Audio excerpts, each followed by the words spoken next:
ሰላም ጤና ይስጥልኝ የተወደዳችሁ የምናለሽ መቲ ፕሮግራማችን ተከታታዮች የዛሬው የምናለሽ መቲ ፕሮግራም አሁን ተጀምሯል። እንግዲህ ዛሬ የካቲት 9 2018 ዓ.ም ነው በኢትዮጵያ ካላንደር ማለት ነው። የረመዳንም የአብይ ጾምም አንድ ላይ ተደማምረው የመጡበት ጊዜ ነው። ለሀገራችን እንግዲህ ሰላምን በተለይ ደግሞ ከምንም በላይ ፍቅርን ይሰጠናል ብለን የምንተማመንበት ጊዜ መጥቷል ማለት ነው። ተክተን ከጸለይን የመታሰቢያ ቅጸላና ደረጃ ሀብቶድ የዛሬዎቹ መረጃ ይዘን መተናል። አብራችሁ ቆዩ።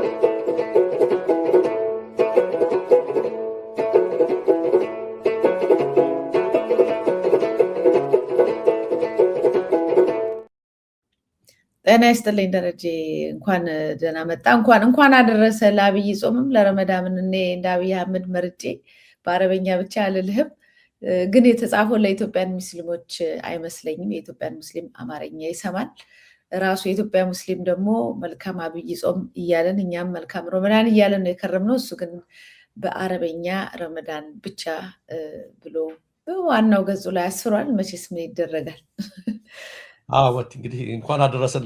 ከሁሉም በቅድሚያ ለሙስሊም እምነት ተከታዮች እንኳን ለቅዱስ ረመዳን ወር፣ ለኦርቶዶክስ እምነት ተከታዮች እንኳን ለቅዱሱ አብይ ጾም አደረሳችሁ የሚል መልእክታችንን እናስተላልፋለን።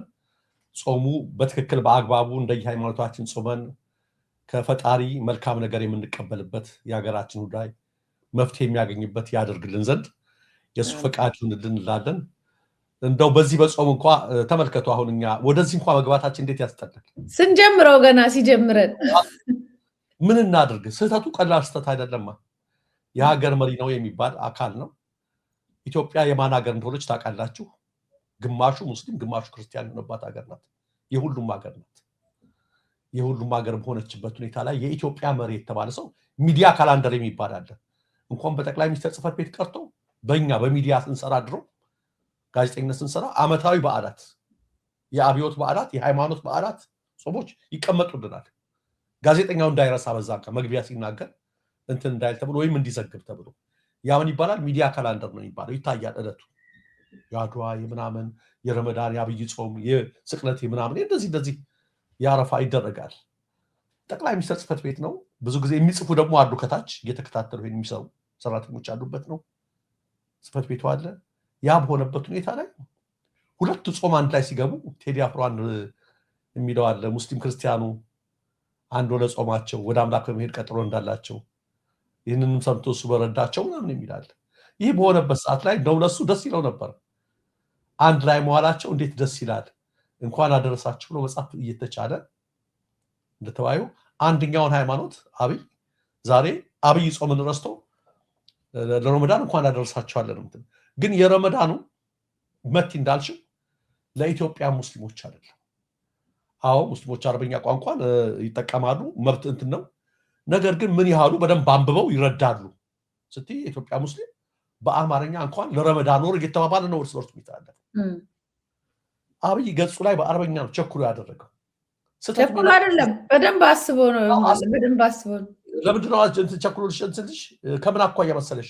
መሳሳት ሳይሆን ሊያስደስተው ጭንቅላት ውስጥ የከተው ሰው አለ፣ አካል አለ እንጂ ይሄ የኢትዮጵያ ሕዝብ ትቶታል። እንትኑ ያኛውን ላይ እንደዚህ ህዝቤን እንደዚህ ምናምን የሚለው አይደለም። ሰሞኑን እንደውም እንመጣበታለን። የተከሰሱበት ሁሉ አለና የሚቀራረባቸው የአረብ መሪዎች አሉ። ጭንቅላት ውስጥ ያለው እሱ ስለሆነ ለኢትዮጵያ ሙስሊሞችም አይደለም። በአረብኛ እንኳን ብሎ ለጠፈ ገጹ ላይ ማለት ነው። ለዚህ ነው በዚህ የኢትዮጵያ ሙስሊሞች ደስተኛ ይሆናሉ ወይ? አይዳውት አይሆኑም። በአግባቡ በትክክሉ ብዙ ነገር አለና ፎርዛት ማተር እኔ ዓለም አላለም እንድናየው ብዬ ነው። እንደው ለነገሩ ለማናቸውም እምነት ያለውን አመለካከት እናውቃለን። አብይ ማለት ለማናቸውም ያለው ስለምናውቅ የእሱ ማለት አለ ማለት አይደለም። ግን አንድ የሀገር መሪ ነኝ ያለ ጠቅላይ ሚኒስትር ነኝ ያለ ሰው በዚህ ደረጃ ላይ ሲሆን ተራ ስህተት አይባልም። ስለዚህ እኛም እንደ ሚዲያ ሰውነታችን እንዴ በሌላ ሀገር ቢሆን ይሄ ከስልጣን የሚያስነሳ ነው። በሌላ ሀገር ቢሆን ማለት ነው መተቸታችን የሚጠበቅ ነው። ስህተት ፈላጊዎች አይደለንም። ትልቅ ስህተት ነው የተፈጸመው የሚለውንም አድማጮቻችን እንዲገነዘቡልን የሚል ነው። ልክ ነው። አመሰግናለሁ ደረጀ። ወደ መረጃችን እንሂድ። ይህን ካልኩ ዘንዳ እስኪ በዚሁ እንግባ። ከትናንት ወዲያ ከነበሩት መረጃዎች አንዱ የኤፕስቲን ፋይል ውስጥ የተገለጸ ነገር ነበረ። በዚህ በኤፕስቲን ፋይል ውስጥ ምናልባት ስለ ኤፕስቲን ትንሽ አሁን እኔ እዚህ ዛሬ መጣሁኝ ለንደን እና ስለ ኤፕስቲን እያወራሁ በጣም ሲጮህ ስለነበር አሜሪካ የነበረውን ሁኔታ እያወራሁኝ ማን ነው ኤፕስቲን ምንድን ነው ያሉም አሉ እና ምናልባት ትንሽ መግቢያ ሊፈልግ ይችላል ይሄ ነገር። አዎ እነዚህ ሰዎች ምንድን ናቸው? በብዙ አይነት ነገር ስማቸው ሲነሳ የነበረ ቱጃር ባለጸጋ፣ ነገር ግን ከብዙ አካላት ጋር ህጋዊም ከሆኑ ህገወጥ ከሆኑ ከበርካታ አካላት ጋር ልውውጥ ሲያደርግ የነበረ ነው። በተለይ ከባለስልጣናት ከተለያዩ ነገሮች ጋር ኮንታክት የነበረው አካል ነው። ከአሁን በፊት ታስታውሻለሽ? አንድ ፋይል እንደዚሁ ሊክ አድርጎ ወጥቶ እንደዚህ አይነት የሀገራት ፋይል ሁሉ ከብዙ ነገር ነው። በነገራችን ላይ በዚህ ፋይል ውስጥ ቀጥታ ፕሮፌሰር ብርሃኑ ነጋንም ባይሆን ጅፍሪ ኤፕስቲን ፕሮፌሰር ብርሃኑ ነጋን ከሚያውቀው ሰው ጋር ሁሉ ተገናኝቶ ለግንቦት ሰባት እርዳቸው ብሎ እንደጠየቀለት ወጥቷል። እርግጥ ቀጥታ በቀጥታ ብርሃኑ ጋር አልተገናኘም እና ብዙ ምስጢሮች አውጥቷል። እነዛ ምስጢሮች አሁን ይፋ ሆነዋል። ወደ 1 ሚሊዮን ፋይል ነው የወጣው። ትራምፕ አሉበት፣ በርካታ ሰዎች አሉበት። እነሱ ጋር የተገናኙ በተለይ በሴቶች በታዳጊ ሴቶች የጾታ እንትን ጋር ወንጀል ትንኮሳ ጋርና እንደዚህ እንትን ማድረግ ጋር ስሙ በስፋት ይነሳል። ኢትዮጵያን እንደዚህ ሲያወራ አንድ ፋይል ላይ እንደዚህ ከዚያ ያሉ ሴቶች በጣም ቆንጆ ናቸው እንደዚህ እናደርጋለን የሚል ሁሉ በፋይሉ ላይ ወጥቶበታልና ፋይሉ ወጥቶ አላለቀም፣ ገና እየታየ ነው እና ነው በዚህ በፋይል ውስጥ ከወጣ ውስጥ ኤፕስቲን ይፋ ካደረጋቸው ጀፍሪ ኤፕስቲን ይፋ ከወጡበትና አሁን ዓለምን እያነጋገሩ ካሉት ፋይሎች መካከል አንዱ የዲፒ ወርልድ ስራ አስኪያጅ ሰምተሽ ከሆነ ዲፒ ማለት የዱባይ ፖርትስ የወርልድ ዓለም አቀፍ ስራ አስኪያጅ ሆነው ማለት ነው። የንጉሱ ቤተሰብ ነው።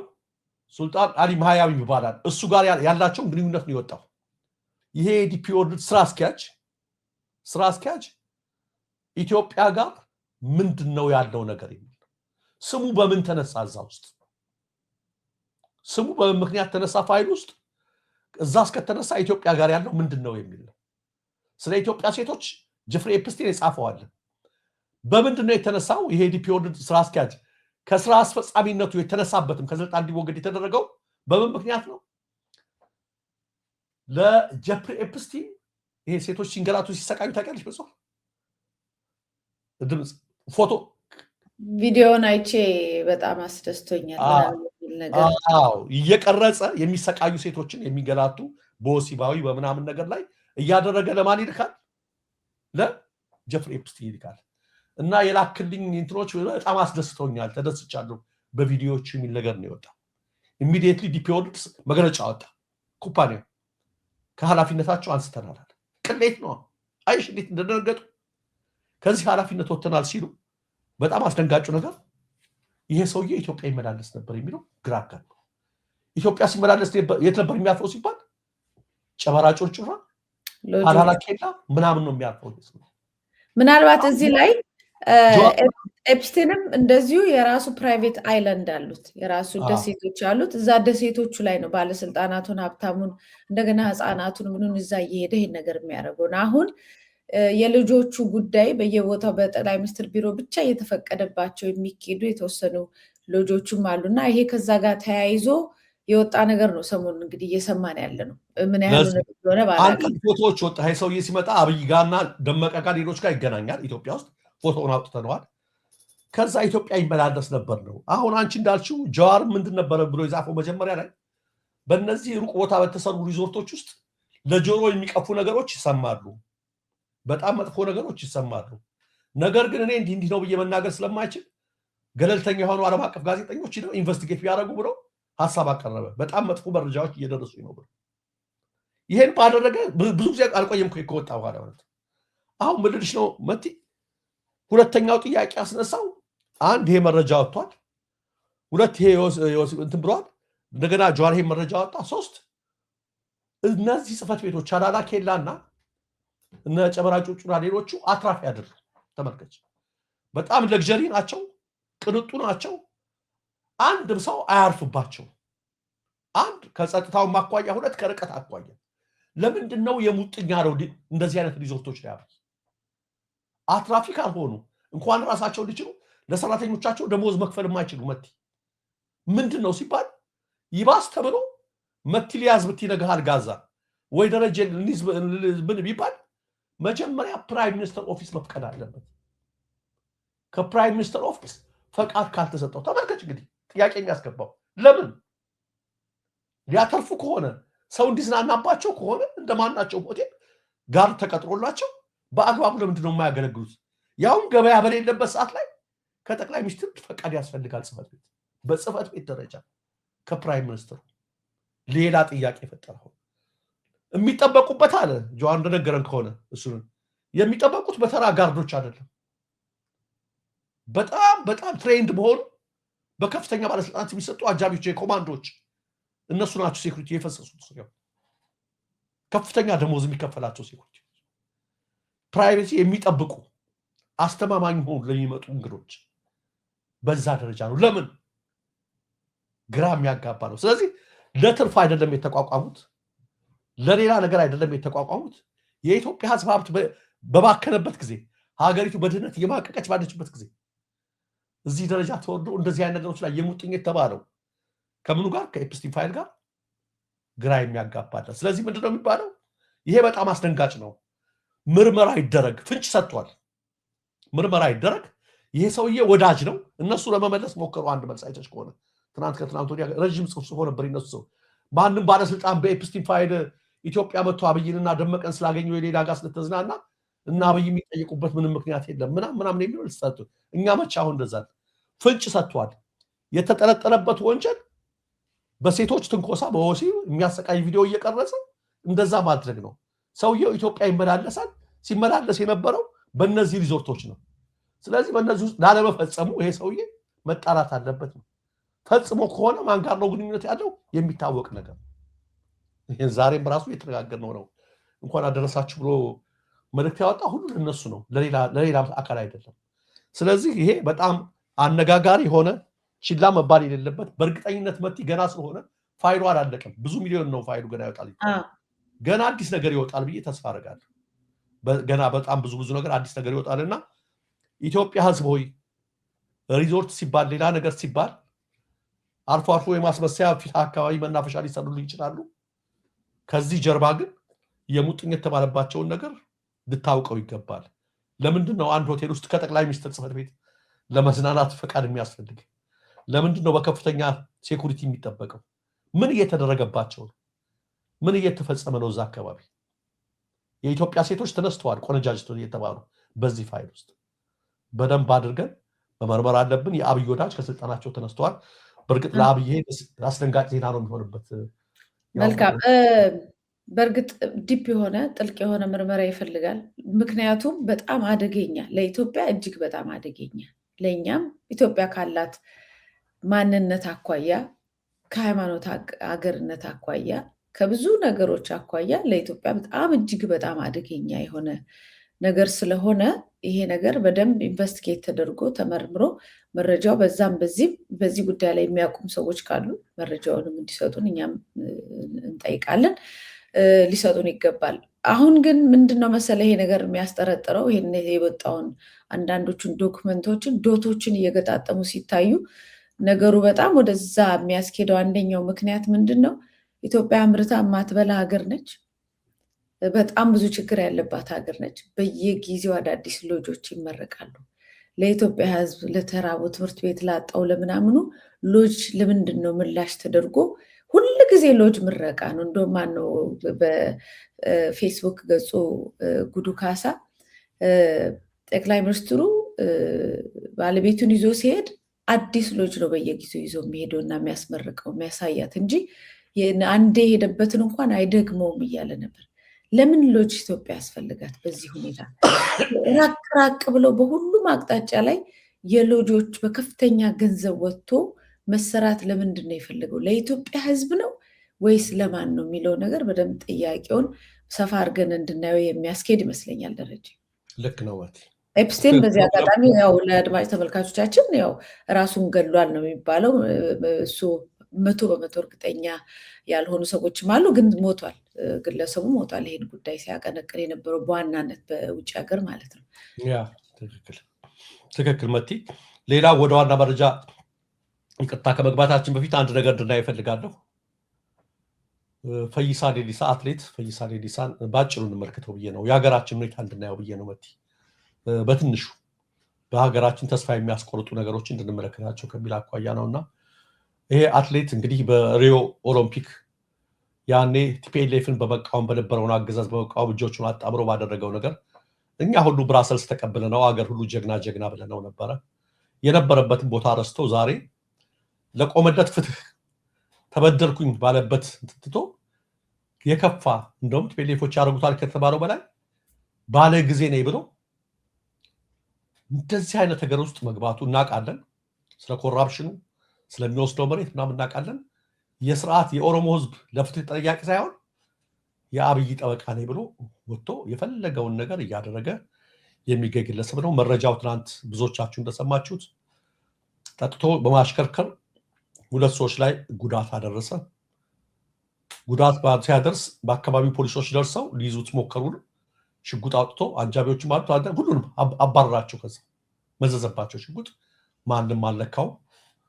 አንዱ በከፍተኛ ደረጃ ላይ ቆስላለች፣ አንደኛውም አንገቱ ተሰብሯል፣ ተቀንጥሷል የሚል ነበር የትናንትናው ዜና። ዛሬ ከተገጩት መካከል የ16 ዓመት ሴት እንስት ታዳጊ ማለት ነው 16 ዓመት ገምቱት ህይወቱ አለፈ በከፍተኛ ደረጃ ላይ።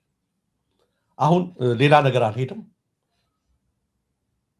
በዚህ ጉዳይ ላይ ወቀሳና ትችት ሲበዛበት አደጋ ያጋጥማል ምን ታካብዳላችሁ ብሎ በማህበራዊ ገጹ ላይ ጻፈ። ዛሬ አሁን እዚህ ውይይት ከመግባታችን በፊት እና መቲ ወደ ዱባይ ነው ወደ ውጭ ወጣ። ይህ መረጃ እየመጣ ነው። ተመልካቾቻችን አንደኛ ጠጥቶ ማሽከርከር ከባድ ወንጀል ያሳስባል። አንድ እንድትቆጥሩት ብዬ ነው። በትንሹ በብዙ ዓመት ወንጀል የሚያሳስብ ነው ጠጥቶ ማሽከርከር ብቻው። ሁለት ሲያሽከረክር ሰው መጉዳት ወንጀል ነው። ከመጎዳትም አልፎ ምን ሆነ ህይወት አለፈ፣ ሞተ፣ ገደለ። ሶስተኛ የገደላቸው ወይም ጉዳት ያደረሰባቸው በቸልተኛ፣ ይሄ ደግሞ ከመግጨቱ በላይ የሚያሳስብ ነው። በህግ ብትሄዱ ድጋፍ ሲያደርግ ሞራል ስብዕና ሳይሰማው ጥሏቸው ሄደ። 4 ሊይዙት የመጡትን ፖሊስ የጸጥታ አካላትን አስፈራርቶ ማይነካ ያሉ ሄደ። 5ኛ አሁን ደግሞ እንኳን ሊጸጸት እንኳን ምን ያደርግ አታካብዱ ነው ያለው። ሰው ገድሎ አንድኛው በህግ እስካሁን አንድም አልጠየቀም። የቲክቶከሮችን ዚፖ የዞረ ቀሚስና ኮት አድርጋችኋል እያለ ታዳጊ ወጣቶችን ህግ አስከባሪ ለመምሰል የሚፍጨረጨሩ የአዲስ አበባ ፖሊስም ሆነ የፌደራሉ ፖሊስ ወጣቶች ላይ እየበረታ ምን እያደረገ ሲያጉር የነበረው ፈይሳ ላይ አንድ ቃል አላወጣ፣ ጸጥ ዝም ነው። ተመልከቱ። የጠየቀው ማንም ነገር የለም። ምን አለ? ሰው ገድሎ አታካብዱ አለ። መቲ ጋር ከትናንት ወዲያ አንዱ ውይይት ስናደርግ የዘከርናቸው ሰዎች ታውቃላችሁ። የአዲስ አበባ ወጣቶች 13 ምንም ሳያደርጉ 1ኛ ዓመታቸውን ሞሉ ብላ ስትናገር መቲ ያስታውሳላችሁ። ቤተሰቦቻቸው ያሉበት ቦታ ጠፍቷቸው ተውት፣ መታሰራቸውን ተውት እኮ ያለ ነው። የት ነው የታሰሩት የሚለውን ለቤተሰብ አንነግርም ተብሎ ዜጎች አገራችን እንድታዩት ብዬ ነው ልጽጽፍ ስላሉበት ቦታ እንኳን ለነዛ ወጣቶች ለቤተሰቦቻቸው ሳይነገር 1 ዓመት ተደፈነ። በሌላ በሚረባው በማይረባው በሐሰት ምናምን እየተባለ የሚታሰረው ቤት ይቁጠር። በሌላ በኩል ከባድ ወንጀል የዚህን አይነት ወንጀል ፈጽመሽ ምን ታካብዳለህ ብሎ ለመጨማለቅ ነው ያልኩት። ለመጨማለቅ የኦህዴድ ብልጽግና ሰው መሆን ያስፈልጋል።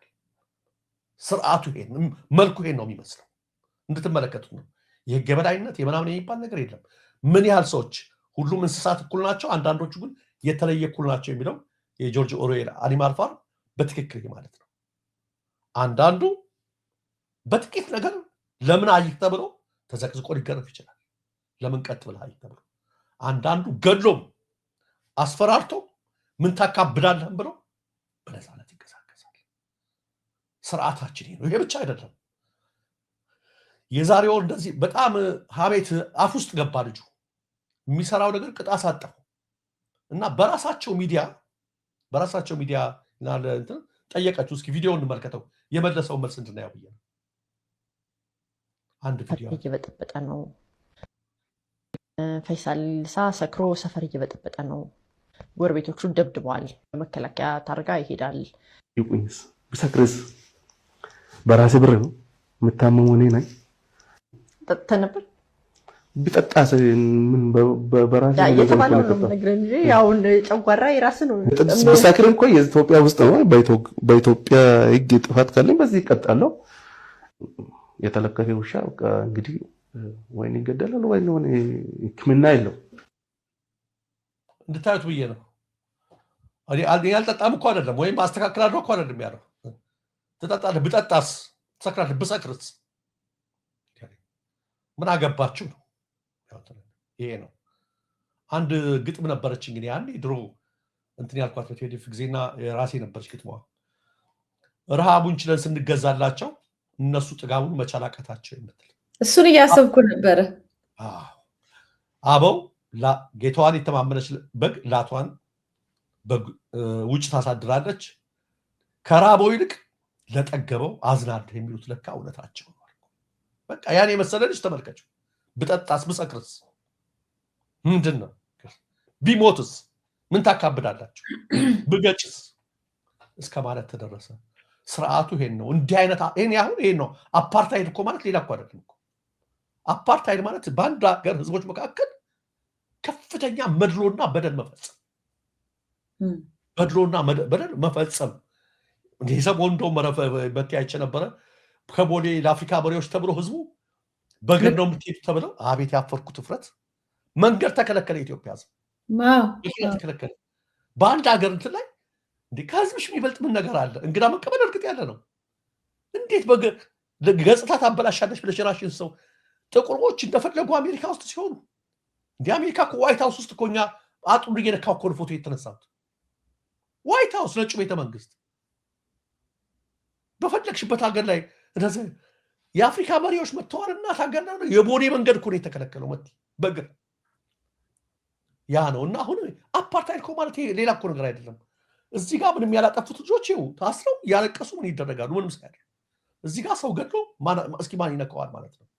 አፓርታይድ ስርዓቱን አሁን ስለ ግለሰብ እያወራን አይደለም። የዚህን አይነት ስርዓት መንቀል አለብን ነው እኛ መታገል አለብን። እንዲህ አይነት ስርዓት አይደለም የታገለለት የጮህለት። የዚህ አይነት የአድሎ ስርዓት፣ አይን ያወጣ የዘረኝነት ስርዓት ኢትዮጵያ አትችልም። ይሄን ለመሸከም በፍጹም ኢትዮጵያ አትችልም። ትካሻው አይችልም። ይበቃናል ለማለት ነው። እሺ መቲ ምን ትዝ አለኝ መሰለህ፣ መቼም ታውቃለህ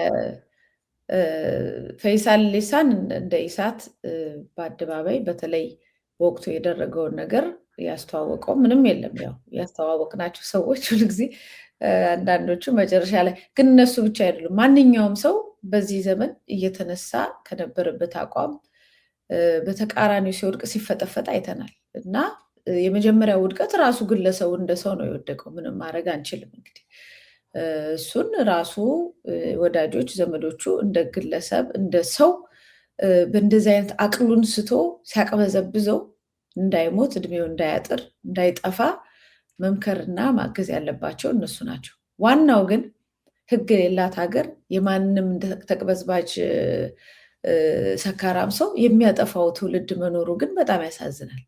በነገር ላይ አንተ ያልከው ነገር በጣም ወሳኝ ነው። ኢትዮጵያ ውስጥ ጠጥቶ መንዳት ምናምን ተው፣ የመኪና አደጋ ያደረሰው ሰው ህይወቱ እንደሚበላሽ ታውቃለህ።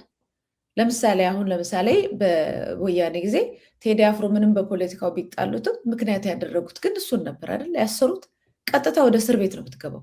ሰው ተገልሃል ወይም ገጭተሃል ስትባል እስር ቤት ትገባለህ። ብዙ ሰዎች ህይወታቸው ተበላሽቷል። ያውም በአደጋ ምክንያት ጠጥተውም ሰክረውም ሳይሆን በቃ በአደጋ ምክንያት አንድ ሰው ሌላ መኪና የሚነዳ ሰው ከገጭ በጣም ውስብስብ ነው። መውጫ የለም። መውጣት የሚችሉ ግን መዝለፍ የሚችሉ ግን ገለው የሰው ልጅ ነፍስ እንደምናምንቴ ቆጥረው እንደዚህ የሚዘባበቱ ደግሞ ያሉበት ሀገር ነው። ማንም ዞር ብሎ የሚያያቸው የለም። ይኸው ግለሰብ በጣም የሚያሳዝን ነገር ነው። ትላንትና ትልቁን የሞራል ማንነት አሳይቶ አሁን ደግሞ በጣም ዝቅ ብሎ የሴት ልጅ በቤት ውስጥ መደብደብ ከዛም በግድያም በብዙ ነገር የተጠየቀውን ነገር እንደዛ ወጥቶ በሴት ልጅ በደልና ሞት ላይ ሲሳለቅም ያየነው ሰው ነው። ለዚህ ነው ያልኩ፣ ግለሰቡ መጀመሪያ በራሱ ነው እየጠፋ እየሞተ ራሱ ነው መጀመሪያ እየወደቀ የመጣው። አሁን እኛ ላይ እየወደቀ ነው፣ ህዝቡ ላይ እየወደቀ ነው። ከዛ ደግሞ ስርዓቱ ደግሞ እንደምታውቀው ሁል ጊዜ የዛ ሀገር የወንጀለኞች ሀገር ስለሆነ ማንኛውም ወንጀለኛ ሰውን የሚነካ ነገር የለም። ጤነኛ ሰውን ይሄ ተው የሚል ይሄ ልክ አይደለም የሚለው ይታሰራል። ዘመኑ እኮ የተገላቢጦሽ፣ ይሄ ልክ አይደለም ይሄ እንደዚህ መሆን አለበት የሚለው እስር ቤት ነው፣ የሚታወቅ ነው። ገና መተንፈስ ሲጀምር ፌስቡክ ላይ መጻፍ ሲጀምር እስር ቤት ነው። ከዛ ብዙ እንግልትና መከራ ይደርስበታል። የወንጀለኞችና የኃጢአተኞች የክፉዎች ዘመን ስለሆነ እንደዚህ አይነቱ ደግሞ ሰክሮ ሰው እየገደለ የሚሄድ ከፈለገ በአደባባይ እኮ በጥይት እኮ የተተኮሰባቸው ተገለዋል እኮ በየመዝናኛው ቦታ። ማንም የጠይቃቸው የለም፣ ምንም አይሆንም።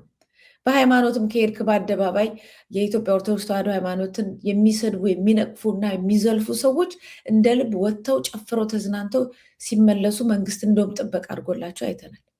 በሌላው አንግል ደግሞ የሰላሌ ማህበረሰብ ተነካ የተባለው ሰው እንዴት ሲስቆጠቆጥና ህግ አሳዶ ሲይዙ አይተሃል። ምንም እዛ ወደዚህ የምንልበት ነገር የለም። አፓርታይድ ማለት ለአንዱ የሚሰጥ ለሌላው የሚከለክል የሰው ልጅ እኩል ማያይ ማለት ነው። እሱ እጁንም እግሩንም ዘርግቶ እያየ ነው ያለ ነው። በዚህ ሁኔታ ላይ እስከ መቼ እንቆያለን የሚለው ነገር ላይ ነው እንጂ እሱም ያጠራት የማስተባበያ ቢወጣ ምንም አዲስ ነገር የለውም። ስርዓቱ ግን ይሄ ነው፣ ህጉ ይሄ ነው። ስለዚህ በዚህ ሁኔታ ይቀጥላል ማለት ነው። ስለዚህ ዋናው ፎከስ እያደረግን መሄድ ያለብን አዎ የወንጀለኞች ሀገር ነው፣ የአራዊት ህግ አራዊት ነው ያለን። ከዚህም በላይ የሰው ልጅ እያጎሳቆሉ የሚገሉ የሚዘርፉ ሰዎች አሉ። የሰው ልጅ ቤት ፈርሶ አትክልትና እንትን በቀደም እያወራ አሁንም ያልኩ ጉዱ ካሳ እዛ የተለያዩ ቦታዎች ላይ ያሉትን የስራ ቦታዎች ፈርሰው ሌላ ህንፃ ሳይሆን የተገነባች ሳር ነው የተተከለባቸው። ከ30 ከ40 በላይ ሰራተኞች ተባረው ሳር ተተክሎበት ሳሩን እያየ ያለፈበትን ነገር እነዛ ሰዎች የት ሄዱ ብሎ እየጠየቀ እንደነበረ ትዝ ይለኛል። እንደዚህ አይነት የሰው ልጅ በጣም የተዋረደበት ጊዜ ላይ ስለደረሰን አዲስ ነገር አይደለም። የኢትዮጵያ ህዝብ ግን ሰማው መብቱን እና የሚፈልጋትን ሀገር ለማግኘት ግን በተደራጀ መልኩ ሀገር ካልገነባ በጣም አደገኛ አካሄድ መሄዳችንን ማሳያ አንድ ነገር ነው ይዘህ የመጣው ደረጃ። ትክክል። እንደውም ቅድም አንዱ እውነት ነው እኮ ገረመኝ ያለበት ሁኔታ ነው። ፈይሳ ሌሊሳ 2 ሰዎችን ገጨ እና ታሰሩ ሰዎቹ ብሎ ጠየቀ ነው ተለቅሲ አይ ሊታሰሩ ነበር ስለተጎዱ ሳይታሰሩ ቀሩ፣ በጣም ስለተጎዱ ወደ ሐኪም ቤት ተወሰዱ ብለው ሲመልሱለት ሁኔታውን ለመግለጽ ነው። እንደዛ አይደረግም እኮ አይባልም። ገጭተው አንተ ነዘለህ የገባህብኝ በእግረኛም ብለው ሊያስሩ ይችላል። አሳሳትከኝ ብሎም ሊያሳስራቸው ይችላል። እና የልጁ ጥያቄ ነው እና ታሰሩ አሁን የተገጩት ወይስ እንዴት ናቸው ሲል አይ ሊታሰሩ ሲሉ ያው አንዱ ህይወቱ አለፈ፣ አንደኛውም በጣም አንገቱ ተሰብሯል፣ ወደ ሐኪም ቤት ወሰዷቸው እንጂ ትንሽ ጉዳቱ ትንሽ ቢሆን ያስሯቸው ነበር ብሎ ሲጽፉ አይቼ ያለው ስርዓት ነው እንዴ የሚያሰኘው ለማለት ነው። መቲ የሚገርም ነው። ዞሮ ዞሮ ልክ ነው። እሺ ሌላው በጣም አነጋጋሪ ሆነውና እንትን እናደርግበት ታስታውሻለሽ መቲ ዛሬ 3 ሳምንት 4 ሳምንት በዋግምራ ባለ የሚሊሻ ካምፕ ላይ የድሮን ጥቃት ተፈጽሞ በስተት ያ ሰውዬ ጎበዝ ነው አላል ነው አላደነቅ ነው መከላከያው በስተት ነው ይላል አንቀበለውም ያሉት የዋግምራ ዞን አስተዳዳሪ ማለት ነው። እንዴት ሰው መንግስት የራሱን እንትን ይገድላል ብለው የተናገሩት እንደፈራ ነው። ሳያስሯቸው አይቀርም እንዳልነው በትናንት ወደ አውረት ታስረዋል። ሰውየው ከቤታቸው ተወስደዋል። አስተዳዳሪው ለምን የራስን ሚሊሻ ገደልክ ብለው ጠይቀዋል። እንደገና ለሞቱት ሀዘናቸውን ገልጸዋል በማህበራዊ ትስስር ገጻቸው ተብለው በሚመሩት ወረዳ በኮሙኒኬሽን ጽህፈት ቤት ላይ ነፍሳቸውን ይማርልን ብለው ጥልቅ ሀዘን ተሰምቶናል ብለው ጽፎ ነበር። እንደ ወንጀል ተቆጥሮ እሱ በትናንትናው ዕለት ተወስደዋል። መሰረት ሚዲያ ዘግቦት እጅግ በጣም የሚያሳዝን ነገር ነው የሆነው ለማለት ነው። መቲ ተመልከች እንግዲህ ራስ ሲገለሽም ማዘናችን ትብላለሽና ያ ነው። ያን ተከትሎ እንግዲህ ዛሬ የሚመጣው መረጃ ለዚሁ ነው። ሰሞኑን አይተሽ ከሆነ በአማራ ክልል ውስጥ በጣም ብዙ ውጊያዎች አሉ። ይህን ውጊያ ተከትሎ መከላከያዊ የሰራው ደባ አለ። አድማ ብተናና ሚሊሻን የማስጨረስ ደባ ማለት ነው። ጥሏቸው እየወጣ ስራቸው አውጣው እያለ ጥሏቸው እናንተም ግልግል ፋኖች ናቸው ሲላቸው ስለነበረክ በዋሽራ በዋግምራ በብዙ ቦታዎች ላይ ከትናንት ጀምሮ አዲሱ ዜና ምንድነው? አድማ ብተናና ሚሊሻ በሰልፍ እጁን እየሰጠ ነው። እኔ ቪዲዮን አሳይቻለሁ። በሰልፍ በቃ አይበሉ ሚሊሻነት በእኛ ይብቃ አገዛዙን አየ ነው ብለው በራሳቸው ላይ ሲደርስ አመማቸው። ሰሞኑን አፋብን የምህረት አዋጅ አውጥቶ ነበር። ያ የምህረት አዋጅ ዛሬ 12 ቀን ቀጥቶታል። ቀሪዎቻችሁም እድሉን ተጠቀሙበት የሚል ጥሪ ነው የቀረበው። በገፍ ነው የምነግርሽ፣ በብዛት እየወጡ ነው። ሌላው ደግሞ በብዛት በገፍ እጃቸውን ከመስጠታቸው ባሻገር በብዛትም ያው በሰሞኑ ውጊያ አልቀዋል። ቅድም እንዳልኩት መከላከያው ጥሏቸው ስለሄደ ነው አማራ ክልል ውስጥ ያለቁት። የኦሮሚያ ሚሊሻዎችም ኦሮሚያ ክልል ውስጥ ግን እያለቁ ነው። እነሱ ደግሞ በጣም እንትን እያሉ የሆኑት ለምንድን ነው? በኦሮሚያ ክልል የነበረው መከላከያ በገፍ ወደ አማራ፣ ወደ ትግራይና ወደ ኤርትራ ድንበር እየተጓዘ ነው። ዛሬም ጭምር አላቋረጠም። ቀደም ሲል በጡረታ ተሰናብተው ምንም የነበሩ ሚሊሻዎችን ሁሉ ኦላ ጋር ተዋጉ ብለው እነሱን ነው ያሰለፏቸው፣ ኦላ ጋር እንዲዋጉ የኦሮሞ ነጻነት ጦር ጋር። ስለዚህ እነሱ ደግሞ በዛ ምክንያት እዛም ኦሮሚያ ክልል ውስጥ ከፍ ያለ የሚሊሻዎች እልቂት እንዳለ እየተነሳ ያለበት ነው። በትናንትና ዕለትና ዛሬ ራያ አላማጣ፣ ራያ ኮረም ጋር ብዛት ያለው ኃይል ገብቷል። መከላከያ በገፍ ገብቷል። አውደ ውጊያዎች በበርካታ ቦታ እየተደረጉ ነው። የአማራ ክልሉ እስካሁን ድረስ አላቆመም። መቲ ሰዓት እንዲበቃን ብዬ ነው። ከዛው ከአማራ ክልሉ ባልተናነሰ መልኩ ግን የትግራይና ኤርትራ ጋር የሚደረገው ውጊያ እንደቀጠለ ነው። አሁን እዚህ ጋር ያነሳሁት ለምንድን ነው? የኤርትራ ጦርም በሶስት አቅጣጫ ገብቷል ወደ ኢትዮጵያ ድንበር ብለው ዓለም አቀፍ መገናኛ ብዙሃን ጽፈዋል። ምሽግም እየቆፈረ ነው፣ ጠንካራ ምሽግ የሚባለው ከፍተኛ ነው። ለምን የኢትዮጵያ በቡሬም በትግራይም ብዛት ኃይል ነው አብይ እንትን ያደረገው። ፕሬዚዳንት ኢሳያስ አፈወርቂ ምንድነው ያሉት? ጠቅላይ ሚኒስትር አብይ አህመድ ከፍተኛ ስጋት መፍጠሩና እኮ አገራችን ማናቸውንም ዋጋ ለመክፈል ዝግጁ ናት፣ ዋጋ ከፍላ ሉዓላዊነቷን ለማስጠበቅ ዝግጁ ናት የሚል መልእክት አስተላልፈዋል። ይሄ በሆነበት ሁኔታ ላይ ዶክተር ደብረጽዮን ገብረ ሚካኤል ከትናንት ወዲያ የትግራይ ህዝብ በተጠንቀቅ ጠብቅ ብሎ ነበር። ጦርነቱ ሊደርስ ጫፍ ላይ ደርሷል ብሎ ነበረ። ትናንት ማታ ደግሞ በዙ ለዲያስፖራው ትግራይ ለመጨረሻ ጊዜ ስለተከበበች አደቃችኋለሁ የሚል ፊታችን መጥቶ ስለዞረብን ባለፈው በሰሜን ጦርነት ጊዜ ያያችሁት አይነት ድጋፍ እንድታደርጉ በሚል በዙም ለዲያስፖራው ዶክተር ደብረጽዮን ገብረ ሚካኤል ጥሪ አቅርበዋል። ነገሮች እንትን ብለዋል። የ27 የትግራይ ባለስልጣናት ወታደራዊ የባንክ ሂሳባቸው ታግዷል። ወይዘሮ ከሪያ ኢብራሂም እዛ የነበሩት አፈ ጉባኤ አስቸኳይ ጊዜ አዋጅ በአስቸኳይ ትግራይ ውስጥ ይታወጅ ብለው ጥሪ አቅርበዋል። ያው በሉ ተብለው ማለት ነው። ጀነራል ሳሞራ ዩኑስ እንቅፋቶቹ መወገድ አለባቸው የሚል መግለጫ ሰጥተዋል። ምን ልልሽ ነው? ይሄ ሁሉ እንድታያያዣቸው ብዬ ነው። አይቀር ሆነዋል። ያ ሲባል ዛሬ የተላለፈው መልእክት ደግሞ ከሁሉም በላይ የሚገርም ነው። በዛሬ ሁለት ጠቅላይ ሚኒስትር አብይ አህመድ ለማን ነው መልእክቱን ያስተላለፉት? ለጀነራል ታደሰ ወረደ ለጊዜያዊ አስተዳደር። ምን ብለው? ትግራይ ሉዓላዊ ሀገራችን የኢትዮጵያ ስለሆነች ሰራዊቱ ትግራይ ከተሞችን አልፎ በሚገባበት ሰዓት ተመልከች፣ ኮረም ጋር ሰፍሯል። ወደ ከተሞቹ ይገባል። ትንኮሳ ከተደረገ ከፍተኛ ትንኮሳ እንዳትፈጽሙ አሳስባለሁ የሚል መልእክት ነው ያደረገው። ተመልከች መቲ፣ በጣም ነው የደነገጥኩት እኔ።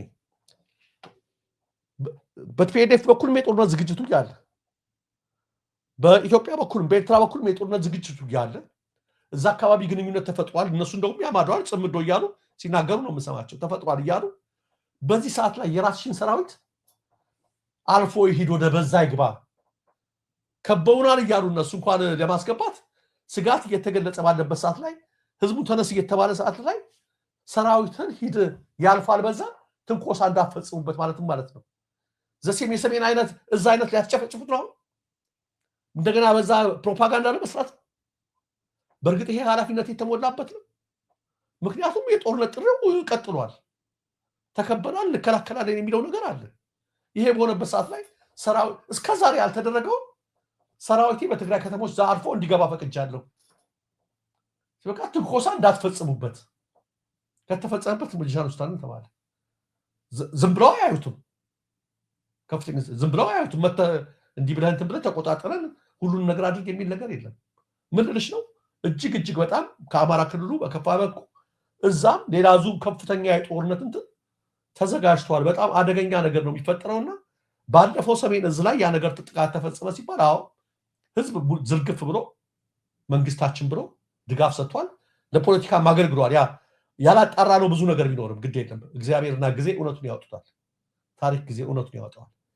ተመሳሳይ ነገር ለማድረግ ነው። ምንድነው አሁን ሰራዊቱ ገብቶ በትግራይ አልፎ ሂድ ማለት ነው? ልንዋጋ ጫፍ ደርሰናል እየተባለ እዚህ ጋር ሂሳብ አግደሽ የጀነራሎች ሂሳብ አግደሽ ምን ብለሽ ወንጀለኛ አድርገሽ ተጠንቀቁ ያልሽ ሰራዊት በእናንተ አጠገብ ይደፍታለሽ እንዴ ነገር እና እንዲህ አይነት ነገር አደጋ መጥቷል አንዣቧል ለማለት ነው። የፊልድ ማርሻሉ ኢንተርቪው ትዝ ይልሃል አይደለ? በኤርትራ ወታደሮች ላይ ተርቷል ተብሏል ሲባል አይ ተሰልፎ እየሄደ ነበር እዛው ወደ መቀሌ ነው እዛው በትግራይ ውስጥ እየሄደ ነበረ። የዛ አካባቢ ሰዎች ተኩስ ከፈቱበት። ከዛ ምላሽ ሰጠ።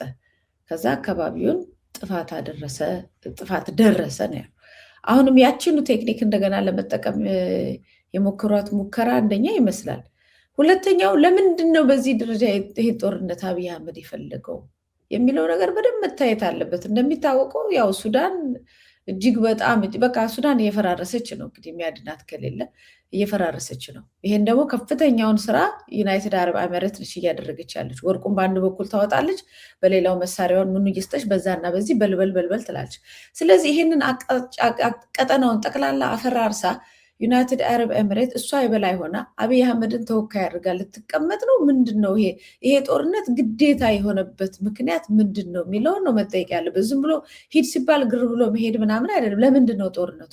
ባለፈው ብዙ ሰዎች በዚህ ጉዳይ ላይ ዓለም ላይ ያሉ ትላልቅ ተቋማት ሳይቀሩ ይሄ ጦርነት አቮይድ መደረግ አለበት መኖር የለበትም ብሏል። እኔም በቀደም በኤምኤስ ላይ ኢንተርቪው ያደረኩት አምባሳደር ቲቦር ናጅብ ዲዛስተር ነው የኢትዮጵያን ጠላቶች ከማስደሰት ባሻገር ለኢትዮጵያ አንዳችነት ነገር ጠብ የሚያደርገው የለም ብሏል። ይሄን ጉዳይ እንግዲህ እነሱን ኮት ለማድረግ ፈልጌ ሳይሆን በቦታው በቀጠና ውስጥ ረጅም ጊዜ እዛ ቦታ ላይ ሲሰሩ የነበሩ ሰዎች ስለሆኑ ነው። እና ለምንድን ነው እንደዚህ ደም እንዲፈስ የተፈለገው? ለምንድን ነው ቀጠናው እንደዚህ ብጥብጥ እንዲሞላበት የተፈለገው የሚለው መታየት አለበት። ያው እንግዲህ የአፍሪካ መሪዎች ጉባኤ ተጠናቋል። የተነጋገሯቸው ብዙ ነገሮች አሉ። ውጤቶችና ውሳኔዎችም እየወጡ ነው። እሱ ላይ በዛ ጉዳይ ላይ እና በወደብ ጉዳይ ላይ እና በቀጠናው ላይ የተባሉትን መረጃዎች በሰፊው ይዘን እንመጣለን። የሚያዩቸው ነው ያለሁት። በዛ ላይ ሳይነሳ እንዳለፈ እርግጠኛ ነኝ። ለምን ብዙ ነገሮች ተነስተዋል በዚህ ጉዳይ ላይ። ግን የአብይ አህመድና የዩናይትድ አረብ ኤሚሬት አጀንዳ እና እቅድ በእውነት ምንድን ነው የሚለው ነው ዲፕ ጥናት በደንብ ወደ ውስጥ ገብቶ ጥናት የሚያስፈልገው እንጂ በዚህ ደረጃ ኢትዮጵያ በዚህ ሁሉ ውጥረትና መከራ ውስጥ ሆና ግር አድርጎ ይህን ሁሉ መኪና ጭኖ ይህን ሁሉ ወጣት ለመማገድ የቸኮልንበት ምክንያት ስላልተገለጸልኝ ነው። እና ይሄ በጀርባ ያለን ሁሉ ጊዜ እየሄዱ መማገድ ከዚህ በኋላ ያለ አይመስለኝም። ያው ምንም አማራጭ የለውም። ትውልዱ ወጣቱ ስራ የለውም። ራሱ ጠቅላይ ሚኒስትሩ ተናግሯል። በ3 ወር ስራ ፈት ብዙ ወጣት አለን፣ በ3 ወር ማድረስ እንችላለን የሚል ነገር አለ። በ3 ወር አድርሶ ለማስገደል ለምንድን ነው የተፈለገው? ቁጥር ቅነሳ ነው? አካባቢው ጠቅላላ እንዲተራመስ ነው? ምንድን ነው የተፈለገው? ከዚህ ደም ማፍሰስ ማን ነው ዋጋ ትርፍ የሚያገኘው ማን ነው የሚለው መታየት ያለበት ይመስለኛል። ደረጀ በዛም በኩል ያው ዘመቻው እንደተጧጧፈ ነው። የውክልና ጦርነት ነው የሚለው እናንተ ተስማምተናል። በዚህ በኩል ሳውዲ አረቢያ፣ በዚህ በኩል ኤሚሬት አሉ። በዚህ በኩል ደግሞ ድሃ ህዝብ እየሄደ እየተሰለፈ ለማለቅ እየተጋዘ ያለበትን ነገር ነው የምናየው። የሚያሳዝን ጉዳይ ነው። ልክ ነው። በዚህ ደረጃ ላይ መገኘታችን የራሳችን ያልሆነ ጦርነት ከፍተን የሳውዲ አረቢያ ውጭ ጉዳይ ሚኒስቴር መጡ ወይጋ ባለፈው አይተሽ ከሆነ በሚቀጥለው ቀን አስመራ ሄዱ። ከዚህ ሄዱ እንደገና ዛሬ ነበር እንትና የሚገናኙት ኤርዶጋን ተዛዘመ። ኤርዶጋን የግብፁ የቱርኩ ዮሐንስ ቢዛይን ጋር የነበረው ዛሬ አሞኛል አላቸው። በጣም ተቆጥተዋል ሳውዲ አረቢያ እና ቱርክ። ነገ አብይ ጋር ይመጣሉ። ያኛው ተራዝሞባቸዋል። ምንድነው ማደርግሽ አሁን እንደው ከሀገር ጋር እኮ ወዳጅነት መመስረት ትችያለሽ። የራስሽን ጥቅም ጠብቀሽ ናሽናል ኢንተረስትሽን ሉዓላዊነትን በጠበቀ መልኩ ከቻልሽ ከሁሉም ጋር ወዳጅ፣ ካልሆነ ለሀገሬ ይጠቅመኛል ከምትዩ ጋር ወዳጅ ሆነሽ መሄድ ትችያለሽ። በዚህ ደረጃ ግን ፕሮክሲ ዋር እስከ መዋጋት የሰው ሕይወት እስከ መገበር ድረስ አይን ያገጠጠ ተላለ። በጣም እኮ የሚገርም እኮ ነው። መት ተገናኝተዋል ዛሬ ደረጀ። ማን? በስልክ ነው የተገናኙት። በስልክ ነው። ጉብኝቱ ተሰረዘ፣ ፖስትፖን ተደረገ ስለታመሙ። በስልክ ግን አውርተዋል አንዳንድ ነገር እንጂ ዛሬ ነበር የሚሄዱት እና እንደውም እንዲድኑ ምኞታቸውን ገልጽላቸዋል። እግዚአብሔር ይማረቱ ምናምን ብለው ቶሎ እንድታገግም ፈቃዴ ነው ምናምን ብለዋቸዋል እና ቀርቷል። አሁን እዚህ ነው የሚመጡት። ነገ ድራቃቢ ናቸው። ምን ልልሽ ነው ቱርክም አላት ኢንተረስት ሱዳን ጋር፣ ሌሎችም አላቸው። አይኖራቸው አይደለም እኛም ጋር እኮ ለምን ኖረኩ አይደለም ግን በዚህ ደረጃ ላይ አንቺ ሀገርሽን ነገር ረስተሽ ዘንግተሽ ማንም ወታደሩን አሰልፎ ያስገደለ ኢንተረስቱን ያገኘ ማንም የለም ከኛ ከሩቅ ዘመድ የቅርብ ጎረቤት እኮ የሚባል አባባል አለ በኢትዮጵያ ባህል እኮ ራሱ ከቅርብ ዘመድ እናትሽ ከሩቅ ቢሆኑ ያንቺ አባትሽ ሩቅ ቢሆኑ እህት ወንድሞች ሩቅ ቢሆኑ መቲ ከዛ ይልቅ የማታውቂው የውጭ ዜጋ ጎረቤትሽ አንዳንዴ ያገለግልሻል ከሩቅ ዘመድ የቅርብ ጎረቤት ይባላል በእኛ አባባል ለምን አንዳንዴ አስቸኳይ ችግር ሲያጋጥምሽ ቶሎ ያለው አጠገብሽ ያለው ሰው የሚደርስልሽ ጎረቤት ሀገር ጋር የተለያየ ጥቅም ልታገኝ ትችላለሽ ያ ሁሉ ጥቅም እንኳን እዚህ ጎረቤት ድንበር ጋር ያለሽ ጋር ሰላም ሳትሆኚ ሊከበርልሽ እኮ አይችልም መቲ በቅድሚያ ጎረቤቶችሽ ጋር ሰላም እስካልመሰረትሽ ድረስ ዛሬ ስላቅ ሳቅ አይቼ ነበር የወንድማማች ጠብ ተጣልተዋል ዊሊያም ሩቶ እና የቀድሞ ፕሬዝዳንት ኡሁሩ ኬንያታ ኬንያውያን ማለት ነው ተጣልተው ነበር መሐከል ሲሆኑ አሁን እዚህ ዕለት አገናኛቸው አስታረቃቸው ይላል ምን አይነት እንደው የተጨማደቀ ነገር እንደሆነ ኢትዮጵያ ውስጥ ፕሮፓጋንዳቸው ሁሉ በቃ እጅጃል ሀገር አተራምሶ በጦርነት እንደ ሀገር ከኤርትራ ጋር ከዛ ከሱዳን ጋር ከዛ ከተለያየ ከሶማሊያ ጋር አገር ቀጠናውን አተራምሶ እንትን እያደረገ ሩቶንና ኡሁሩን ጡረታ ያወጣንን ሰውየነትን አስታረቀ የሰላም አምባሳደር ብለው ዜና ይሰሩብናል እና በዚህ ደረጃ እንደነገርኩሽ ነው በዚህ ደረጃ አንድ ሀገር ጎረቤትሽ ጋር አንቺ በሰላም ልትኖሪ ጥቅሙን እያገኘሽ ከበረ ኢኮኖሚሽ አሁን ይፈንዳ እንበል ጦርነት ከኤርትራም ከኬንያም ጋር ውጤቱ ምን ይሆን ይመስልሻል መት ምንም ይሁን ውጤቱ በርግጥ ይኖራል አብይ በሰላም ወይስ ሌላ ነገር ይሆናል አንቺ እንዴት ነው ይሄ ማሰብ የሚያቀትሽ አንቺ እነሱ ገንዘብ የፈለገ ገንዘብ ቢቀርብልሽ የፈለገ ተቀምጠሽ ማትበይበት አካባቢ ከሌለ ከተቀምጠሽ ለብሰሽ ማትታይበት ቦታ ከሌለ የተረጋጋ ነገር ከሌለ ምንድነው የምታደርጊበት ምን ልትሰሪበት እንዴ በጣም አደገኛ እኮ ነገር ነውና በጣም አንቺ ስትናገሪ ነው እንደው የገረመኝ በዚህ ኢትዮጵያ ብዙ መሪዎች አሏት ብዙ መሪዎች አልፈናል አይተናል በዚህ ደረጃ ትብዬ የሆነ አገልጋይ ሆኜ የእንትና እንደዚህ ያደርጋሉ የሚል ህዝቡን ረስቶ በጣም የሚያሳዝን ነገር ነው ለማለት ነው መልካም እንደገለጽከው ነው ደረጃ እነሱ ገንዘባቸውንና ድሮናቸውን ቢልኩ ነው እኛ ግን ትውልድ ነው የምንልከው ትውልድ ነው የማይመለስ ህይወት ነው የምንልከውና ነገ ደግሞ ሲፈልግ ደግሞ ያው የምናውቀው ነው አብይ አህመድን ከነ ጌታቸው ረዳ ጋር ከምናምን ጋር አንዴ ተጣልቶ ወዲያው ደግሞ ሲፈልግ ደግሞ ወዲያው ቤተሰብ የመሆን አቅም ሰፊ ነው ይሄ ግን የሚፈሰው ደም ግን የማይመለስ ነው የማይተካ ትውልድ ነው በሁሉም አቅጣጫ ያሉ ጦርነቶች ቢቆሙ ነው ለኢትዮጵያ ተስፋዋ የእድገቷ ነገር ያጣችውን ሰላም የምታገኙ ግን ሁሉም ጦርነት ላይ የውስጡም የውጭም አውዳሚ እንደሆነ ምንም ጥርጥር የለውም ይሄው ደግሞ የጦር መሪ ስላለ ነው በቃ የጦር መሪ ጦረኛ መንግስት ስላለ ነው እንግዲህ እሱን ጊዜውን ጠብቆ ሁሉ መፍትሄ ያገኛል ብዬ አስባለሁ ደረጃ አመሰግናለሁ ስለነበር አመሰግናለሁ አድማጭ ተመልካቾቻችን ስትከታተሉት የቆያችሁት የዛሬው ምን አለሽ መቲ ፕሮግራማችን ነው ለዛሬው በዚህ ፈጽመናል ሰሞኑን በሌሎች መረጃዎች ዳግም እስከምንመጣ ሰላም ቆዩ